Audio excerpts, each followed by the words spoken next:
I'm Sandy from Aboard Sea Oasis. On this video, I'm going to get a little more personal about who Paul and I are and how we ended up boating in Washington, Canada, and Alaska. Hi, I'm Sandy.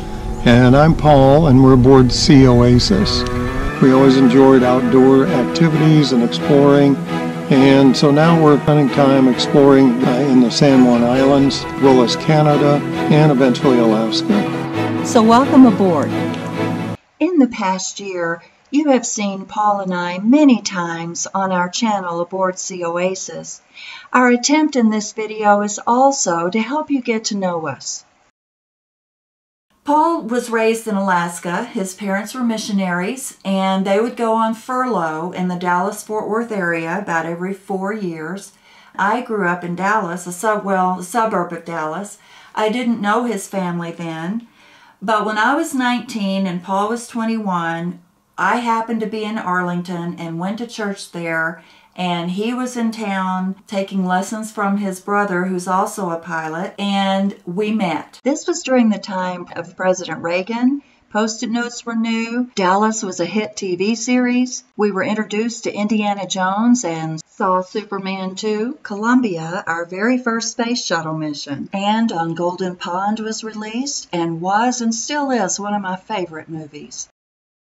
We dated 2 years, got married, and moved to Oklahoma. Then, during the oil and gas crunch in the 80s, he lost his job as a corporate pilot, and I was going to be needing a job soon, so we ended up in Alaska, in the bush.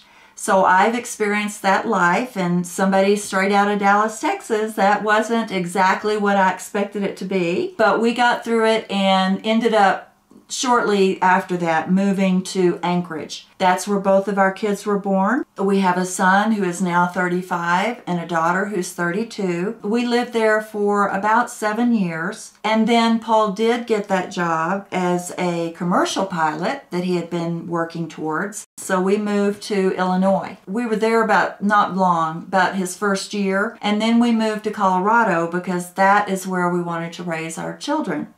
So we've lived in Colorado since 1990. Then we now live between Colorado and Washington. We live at Friday Harbor on the Sea Oasis when we're there. So we spread our time up there out a little bit, some in the winter and some in the summer and in the fall. So that gets you all the way up to why we started on the Sea Oasis. We had a friend who decided to live on his boat over 2 decades ago, and that seemed so intriguing to us that we had it in the back of our mind all that time. And then we just decided to do it. Back in 2003, I think it was, we flew into Friday Harbor. We had our own plane at the time. It was the first time I'd ever visited there, and I fell in love with both Friday Harbor and Roche Harbor.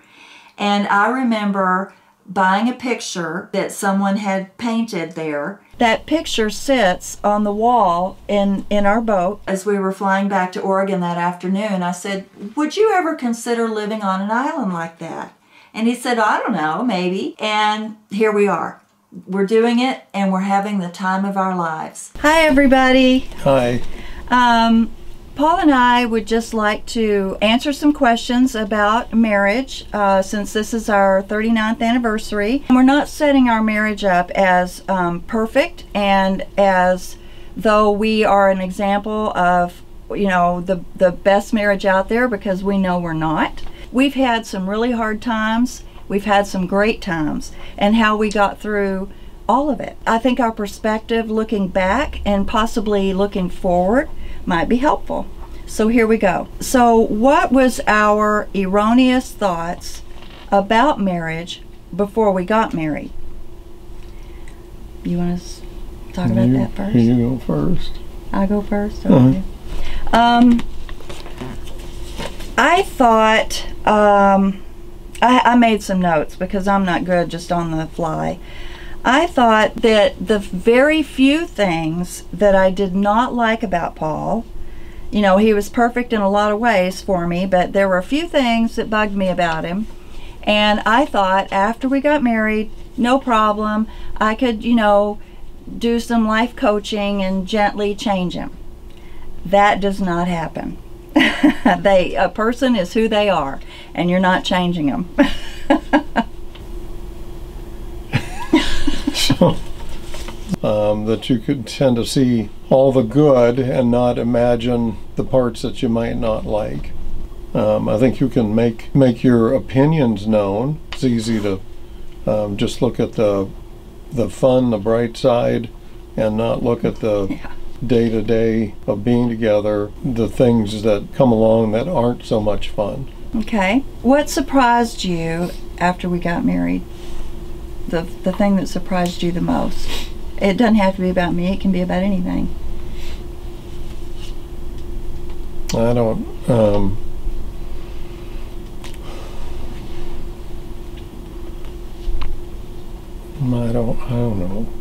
You don't know? No.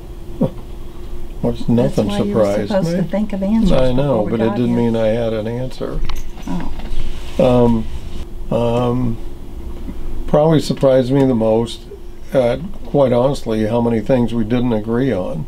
And how many things that were maybe even polar opposite. Yes. Things that came up that are more of upbringing and family and a product of your environment, and seeing how someone else reacts to situations, and having to live with them.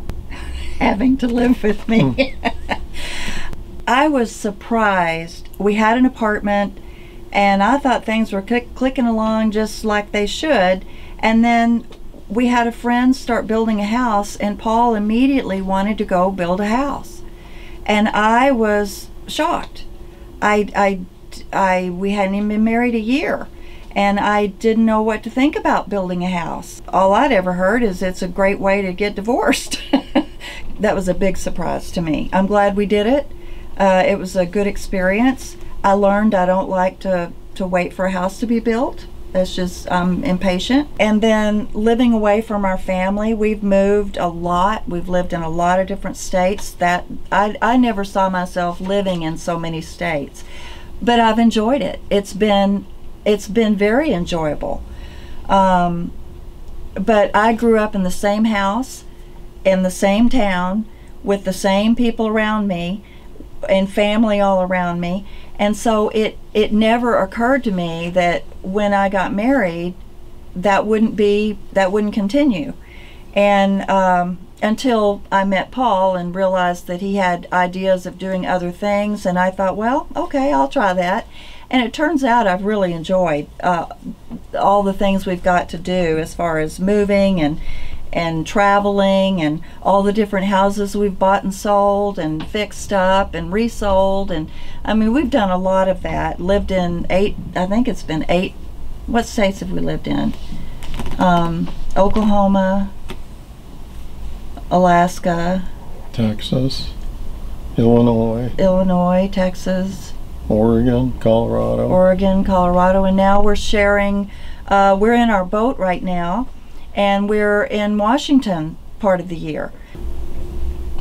I think most people are looking for a companionship of some kind, and someone just to share their experiences with.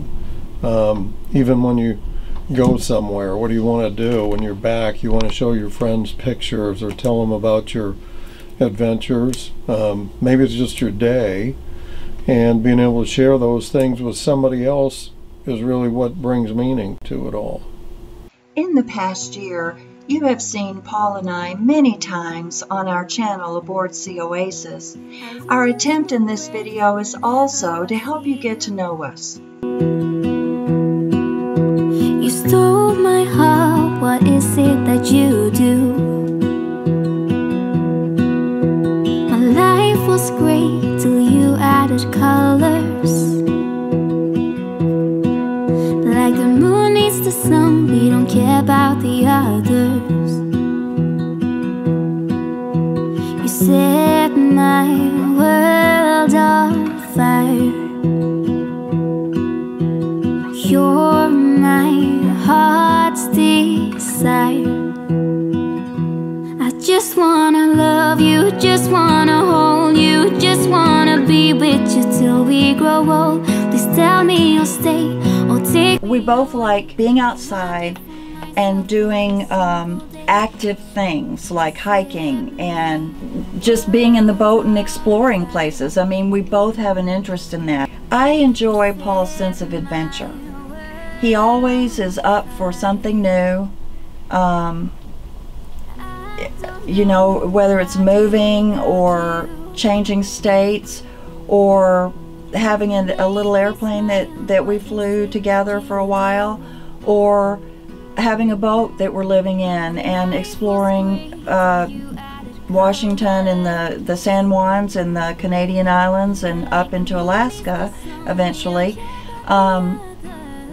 That sense of adventure has always intrigued me about him, because he started out with a very different life than I had, and I explained that in the introduction. Knowing that he is thorough in what he does, and that he doesn't take something on unless he is sure he has the skills to do it or can learn to do it, makes me feel safe. You know, I know if something goes wrong, it's not because we didn't have all our ducks in a row.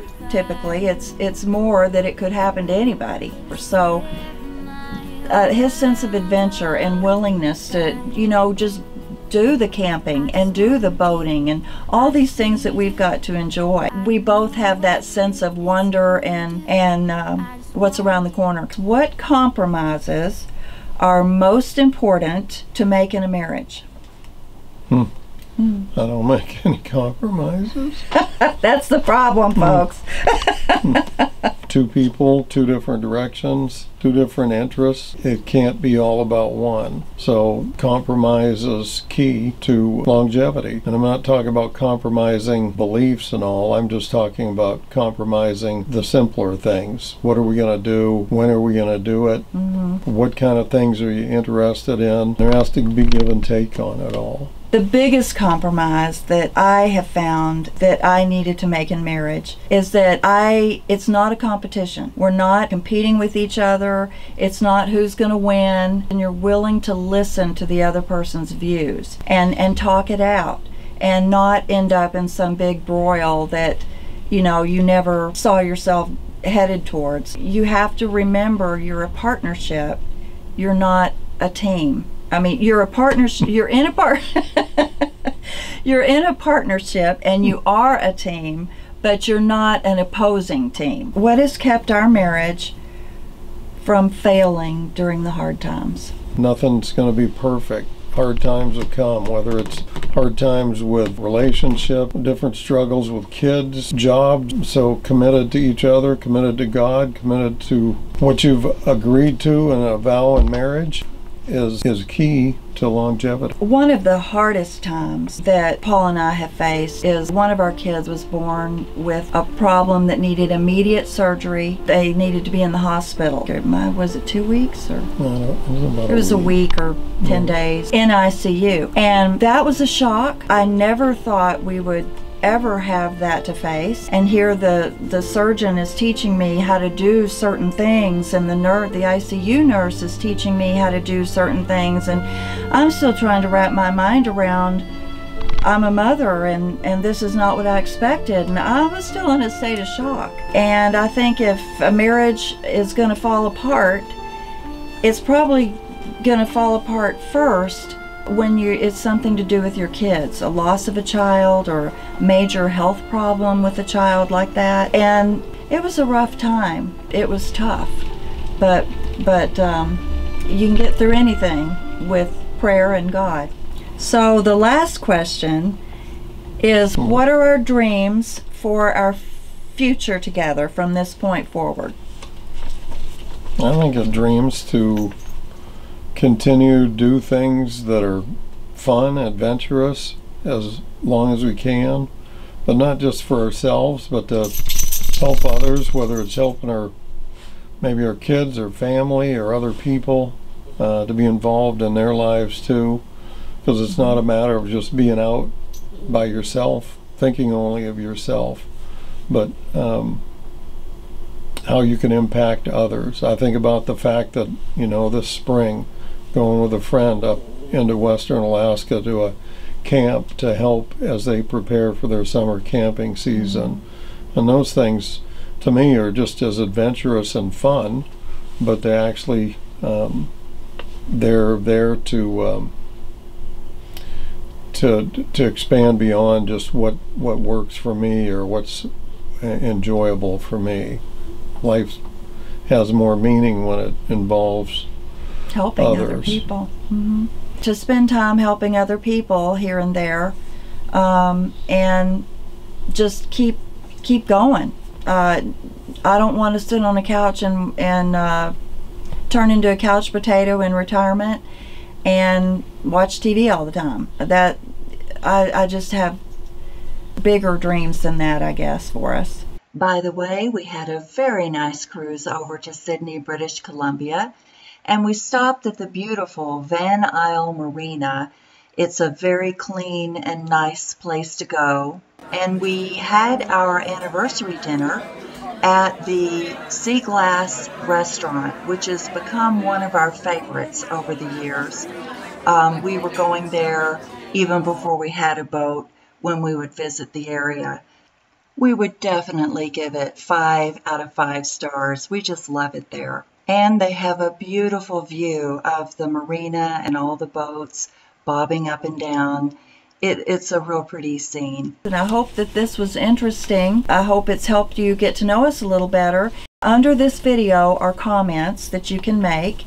And I would really like for you to ask any questions that you have. Tell us about yourselves and why you decided to subscribe to our channel.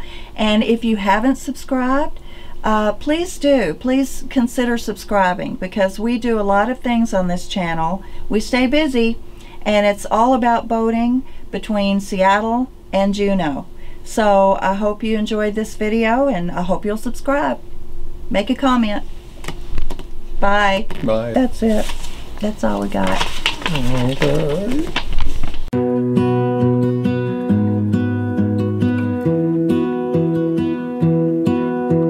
I lose my breath whenever I see you.